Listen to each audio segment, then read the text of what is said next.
দায়িত্বে কাজ করি। নতুন প্রেস সেক্রেটারি বলেছে করতে, আর চীন কিন্তু একটা বোকা প্রশ্ন আর বাংলাদেশ নিয়ে প্রশ্ন করতে চাই। অবশ্যই, হ্যাঁ, তো ওটাও তো রুটিন কাজ, ওটা বলতে হয়। আর আমি তো আছি। জি, আপনার প্রশ্ন। মাননীয় প্রধানমন্ত্রী, কোটা বিরোধী আন্দোলন চলছে এখন পর্যন্ত। মুক্তিযোদ্ধাদের অনেকে, আজকে সকালেও একজনের সঙ্গে কথা হচ্ছিল যিনি মীর কাসিম আলীর সাক্ষী দিয়েছেন, তার সাক্ষ্য প্রমাণের ভিত্তিতে খুবই শক্তিশালী সাক্ষী। আমি তার নিরাপত্তার স্বার্থে এখানে নাম পরিচয় বলছি না। তার স্ত্রী ক্যান্সার আক্রান্ত, তার শরীরের অবস্থা খুব খারাপ, কিন্তু চিকিৎসার টাকা নেই। এই আমাদের মুক্তিযোদ্ধাদের অবস্থা এখন পর্যন্ত, এবং তাদেরকে উদ্দেশ্য করে প্রতিনিয়ত অবমাননাকর বক্তব্য রাখা হচ্ছে।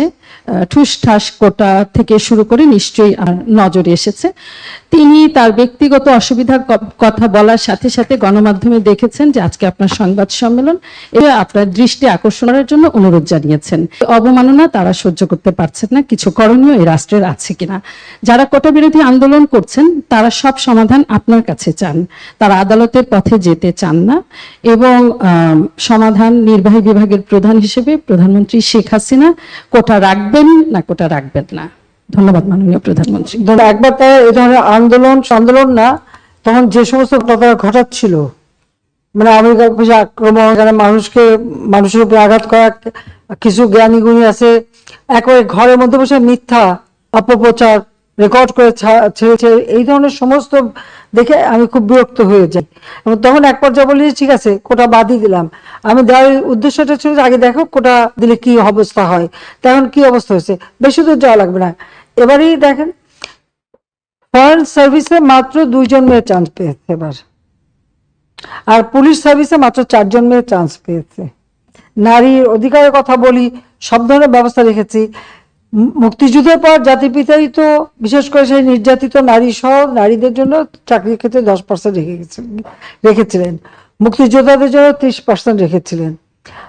এখানে আমি যখন সরকারে আসি তখন থেকে আমার ইচ্ছে ছিল যে ঠিক আছে এই যে 30% যদি পূর্ণ না হয় বা 20% যে কোটাটা পূর্ণ না হবে, যারা পরবর্তী থাকবে তালিকায় তাদের ভিতর থেকে সেখানে নিয়োগ দেওয়া হবে। সেটাই কিন্তু আমরা শুরু করে দিয়েছিলাম। তারপরেও যখন আন্দোলন শুরু হলো সব বন্ধ করলাম, কিন্তু বন্ধ করার পর আজকে ফলাফলটা কি দাঁড়াচ্ছে। আর আমি একটা জিনিস আমি বুঝি না, সেখানে আমরা আমাদের দেশের নারীরা তো কোনোদিন সেক্রেটারি হবে, ডিসি হবে ভাবেনি, এসপি হবে ভাবেনি, এমনকি কোথাও তাদের পদায়নও ছিল না। আওয়ামী লীগ সরকার আসার পরে আমি প্রথম সেনাবাহিনী, নৌবাহিনী, বিমান বাহিনী, প্লাস পুলিশে কিন্তু জাতির পিতা বঙ্গবন্ধু শেখ মুজিবই কিছু অফিসারের চাকরি দিয়ে গিয়েছিলেন সেই পুলিশ বাহিনীতে নারীদের। প্রশাসনে প্রথম সচিব কিন্তু আমি করি, এবং প্রথম এসপিসি, এরপরে একবারে মানে ওসি, সমস্ত জায়গায় যেন নারীদের একটা অবস্থান থাকে সেটা আমরা নিশ্চিত করি।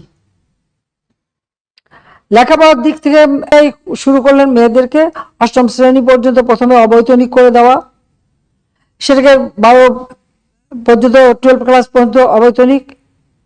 পারলে কিন্তু মেয়েদের জন্য আলাদা সিট রেখে দিলেন, সংরক্ষিত আসন, যেন নারী নেতৃত্ব গড়ে ওঠে। নারীদের এই যে সুযোগগুলি আমরা সৃষ্টি করেছি কেন, যাতে করে অর্থনৈতিকভাবে তারা স্বাবলম্বী হতে পারে, নিজের পায়ে দাঁড়াতে পারে নিজেরা। তো আমার প্রশ্ন হচ্ছে যে সেই সময় যারা আন্দোলন করেছিল আমাদের অনেক মেয়েরাও ছিল নারী কোটা চাই না। যিনি বলছেন নারী কোটা চাই না, মেধা দিয়ে চাকরি পাবে, সে কি চাকরি পেয়েছে?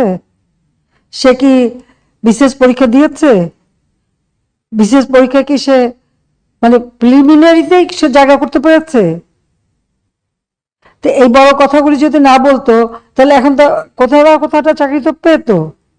দ্বিতীয় কথা হচ্ছে আমাদের দেশের যে সমস্ত এলাকাটা যদি আপনি দেখেন, সব এলাকা তো সমানভাবে উন্নত না, অনগ্রসর সম্প্রদায় আছে, আর কোন কোন এলাকা সেই সব এলাকার মানুষের কি কোনো অধিকার থাকবে না? সেই অধিকার কথা বিবেচনা করেই তো প্রত্যেক জেলা থেকেও যেন কেউ কোনো মানুষ অন্তত চাকরি পায় সেই ব্যবস্থা নেওয়ার কথা। আজকে যদি আপনি বিভিন্ন মানে কোটা বন্ধ করে দেওয়ার পরে যদি হিসাবটা নেন, কোথাও কোথাও দেখা যাচ্ছে যে কোনো কোনো জেলা 23টা জেলায় একটা লোক পুলিশের চাকরি পায়নি, বা প্রশাসন বা কোথাও 42 BCS আমরা স্পেশাল মানে পরীক্ষা নিয়ে শুধু ডাক্তার নিয়োগ দিয়েছিলাম। এখানে মেডিকেল সেক্টরে আমি মেয়েদের সংখ্যাটা বেশি দেখি, কিন্তু অন্যান্য ক্ষেত্রে যদি আমরা দেখি সেখানে তো সবসময় পিছিয়ে থাকা। তো লাভটা কি হলো? মুক্তিযোদ্ধারা খুব দৌড়লো, তারা মামলা করলো। যখন মামলা করার পরে কোর্ট, উচ্চ আদালত কোনো রায় দেয় বা কোর্টের যখন কোনো রায় হয়, সন্দেহ সেই রায়ের বিরুদ্ধে এক্সিকিউটিভ অথরিটির এখন এই মুহূর্তে তো আমাদের কিছু করার নেই, কারণ কোর্টেই সমাধান করতে হবে। এখন যারা আন্দোলন করছে তারা তো আইন মানবে না, আদালত মানবে না, সংবিধান কি তা তারা চেনে না, বা একটা কার্যনির্বাহী অর্থাৎ কাজ করতে তার যে নীতিমালা বিধিমালা ভাড়া থাকে সেটা, বা তার সরকার কিভাবে চলে এ সম্পর্কে কোনো ধারণাই এদের নাই, কোনো জ্ঞানই নাই। হ্যাঁ, পড়াশোনা করছে, ভালো নাম্বার পাচ্ছে, সেটা ঠিক, কিন্তু ভবিষ্যতে এরা তো নেতৃত্ব দেবে বা এই দেশটা চালাতে আসবে, তাদের তো এই ধারণাগুলি দরকার। আমাদের সংবিধান কি বলে সেটা তাদের জানা উচিত। আমাদের একটা রাষ্ট্র পরিচালনায় কি ধরনের কাজ হয় সে সম্পর্কে তাদের কোনো ধারণা আছে? সে ধারণা তো আমরা দেখি না। আজকে যখন আদালতে চলে গেল, আদালতে সেটা সমাধান, এবং আদালত তাদের সুযোগ দিয়েছে, বলেছে আপনারা আসেন আর্গুমেন্ট করেন, বলেন, তা আদালতে যাক, বলুক না, তারা রাজপথেই সমাধান করবে। আর আমাকে বলছে, আমি সত্যি কথা বলতে কি, আদালত যখন কথা বলেছে, আদালতে যখন চলে গেছে, তার যখন রায় হয়েছে, তো সেই রায়ের বিরুদ্ধে এখন এই মুহূর্তে আমার তো দাঁড়ানোর কোনো অধিকার নাই। এটা তো আমার সংবিধানও বলে না, আমার পার্লামেন্টও বলে না, কার্যপ্রণালী বিধিও বলে না, কিছুই না। যতক্ষণ পর্যন্ত আদালত থেকে সমাধান না আসবে ততক্ষণ আমাদের এখানে কোনো কিছু করার থাকে না। এটা বাস্তবতা, এই বাস্তবতা তাদের মানতে হবে। আর যদি না মানে কিছু করার নাই, আর রাজপথে আন্দোলন করতেই থাকবে, তবে কোনো ধ্বংসাত্মক কাজ করতে পারবে না। যতক্ষণ তারা শান্তিপূর্ণভাবে করে যাচ্ছে, কেউ কিছু বলছে না। কিন্তু এর বাইরে যে কিছু করবে, পুলিশের গায়ে হাত দেওয়া, পুলিশের গাড়ি ভাঙা বা এভাবে এগুলি যদি করতে যায়, তাহলে তখন তো আইন তার আপন গতিতে চলবে, এখানে আমাদের কোনো কিছু করার নেই। কোটা আন্দোলন করবার আগে তাদের তো পরীক্ষার রেজাল্টগুলি দেখে নেওয়া উচিত ছিল, যে কোথায় তারা দাঁড়িয়েছে।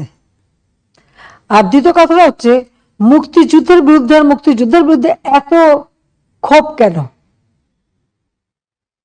মুক্তিযোদ্ধাদের নাতিপুতিরাও পাবে না, তাহলে কি রাজাকারের নাতিপুতিরা পাবে? সেটা আমার প্রশ্ন, দেশবাসীর কাছে প্রশ্ন, যে রাজাকার নাতিপুতিরা সবকিছু পাবে, মুক্তিযোদ্ধারা পাবে না। ওটা কি? নিজের জীবন বাজি রেখে, নিজের পরিবার সংসার সবকিছু ফেলে দিয়ে যারা মুক্তিযুদ্ধে অংশগ্রহণ করেছিল, দিন রাত খেয়ে না খেয়ে, কাদা মাটি ভেঙে, রোদ বৃষ্টি ঝড় সব মোকাবেলা করে, যুদ্ধ করে এই দেশে বিজয় এনে দিয়েছিল। আর বিজয় এনে দিয়েছিল বলেই না আজকে সবাই উচ্চ পদে আসীন, আজকে গলাবারে কথা বলতে পারছে। ধরে তো পাকিস্তানিদের বুটের লাথি খেয়ে চলতে হতো।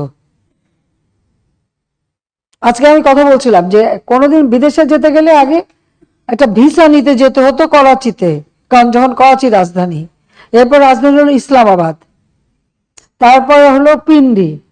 তো সেখান থেকে বিদেশে যাওয়ার ভিসা তো আন্তর্জাতিক কোনো ফ্লাইট ঢাকা থেকে চলতো না, ওই করাচির থেকে আন্তর্জাতিক ফ্লাইট নিতে হতো, হয় দিল্লি থেকে নয় করাচি থেকে। এই জায়গা থেকে কোনো আন্তর্জাতিক ফ্লাইট যেত না, এটা আমার নিজের অভিজ্ঞতা। জাতির পিতা মুক্তি পেলেন 69 সালে, এরপর আমি ইটালিতে গেলাম আমার স্বামীর সাথে কর্মস্থলে।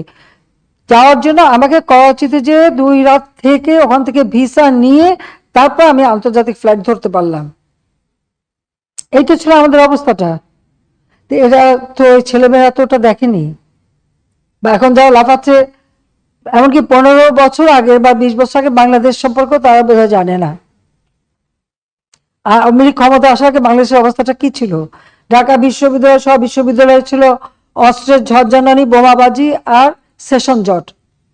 5 বছর 7 বছর সেশন জট, কোন সেমিস্টার সিস্টেম ছিল না, গ্রেডিং পদ্ধতি ছিল না, সাবজেক্ট ছিল না যা আন্তর্জাতিক মান হয়। ঢাকা বিশ্ববিদ্যালয়ের কারণে বাংলাদেশ থেকে কেউ যদি বিএ পাস করে বিদেশে যেত, তাকে আবার সেই গোড়ার থেকে ইন্টারমিডিয়েট থেকে পড়তে হতো। স্কুলে ভর্তি হয়ে পড়ে তারপরে উচ্চ সে যেতে পারতো। কারিকুলাম চেঞ্জ করা, ক্রেডিট সিস্টেম আনা, সেমিস্টার সিস্টেম আনা, সবকিছু কিন্তু আওয়ামী লীগ করে দিয়েছে। আজকে সকলের হাতে মোবাইল ফোন, ফটাফট যোগাযোগ করে ফেলে, সোশ্যাল মিডিয়াতে করে আন্দোলন করে। এই মোবাইল ফোন কোথায় ছিল, কার হাতে ছিল আওয়ামী লীগ ক্ষমতা আসার আগে? 96 সালের সরকার আসার পর সমস্ত ফোন, অ্যানালগ ফোনকে ডিজিটাল করা, মোবাইল ফোন সবার হাতে হাতে তুলে দেওয়া, ওয়াইফাই কানেকশন দেওয়া, কে করেছে? আওয়ামী লীগ সরকার করেছে। আর করেছে বলে আজকে সেটা ব্যবহার করে এখন নানা রকম রাষ্ট্র কিভাবে চলবে সেই নীতিমালা, সেটা তো আমাদের সংবিধানে দেওয়া আছে। যেখানে সংবিধানে আছে অনগ্রসর যারা তাদেরকে রাজ্যের কর্মের সাথে সম্পৃক্ত থাকতে দেয়া হবে। তারা কি সংবিধানটা পড়ে দেখছে কখনো? আর মুক্তিযুদ্ধের বিরুদ্ধে, মুক্তিযোদ্ধাদের বিরুদ্ধে কথা বলার অধিকার তাদেরকে দিয়েছে। যে মুক্তিযোদ্ধা বললো, আমি তার সাথে সম্পূর্ণ একমত যে তার জীবনে কষ্ট করেছে, কিন্তু দুর্বল বিষয় 75 15 আগস্টে জাতির তারাকে হত্যার পর এমন এক সময় গেছে যে মুক্তিযোদ্ধা বলতে পারেনি যে আমি মুক্তিযুদ্ধ করি। আর হাজার হাজার অফিসার সৈনিকদের জীবন মেরে সাফ করে দিয়েছে।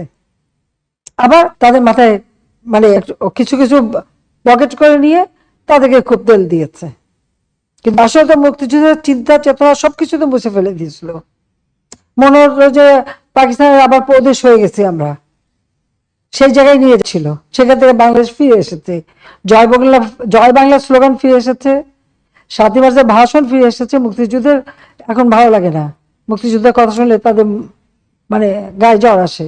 আর সবথেকে একটা যে দেখলাম খুব অদ্ভুত লাগলো আমার কাছে, মুক্তিযোদ্ধার নাতি সে ভর্তি হয়েছে মুক্তিযুদ্ধ কোটা ইউনিভার্সিটিতে, উনিও বলেন কোটা থাকবে না। তো বেটা তুই তাহলে পদে চলে আয়, পড়াশোনার দরকার নাই। হ্যাঁ, ওর বলতে হচ্ছে তুই চলে, তোর পড়াশোনার দরকারটা কি? তুই মুক্তিযোদ্ধার নাতি হিসেবে কোটায় ইউনিভার্সিটি পড়তে, এমন বলে কোটা লাগবে না, তোকে তো ইউনিভার্সিটি থেকে বের করে দেওয়া উচিত। হ্যাঁ, ওকে ইউনিভার্সিটি থেকে বের করে দেওয়া উচিত, যে কোটা নাই, তোর পড়া নাই, যা বাড়ি যে বসে থাক। যদি লজ্জা থাকতো আগে ইউনিভার্সিটি থেকে পড়াশোনা বন্ধ করে দিয়ে এসে তারপর বলুক যে কোটা লাগবে না। বিচিত্র এই দেশ, আসলে আমাদের দেশটা বিচিত্র একটা দেশ, বিচিত্র মানসিকতা। 6 ঋতু তো, ঋতুও বদলায়, মনও বদলায়, আমার কিছু নাই।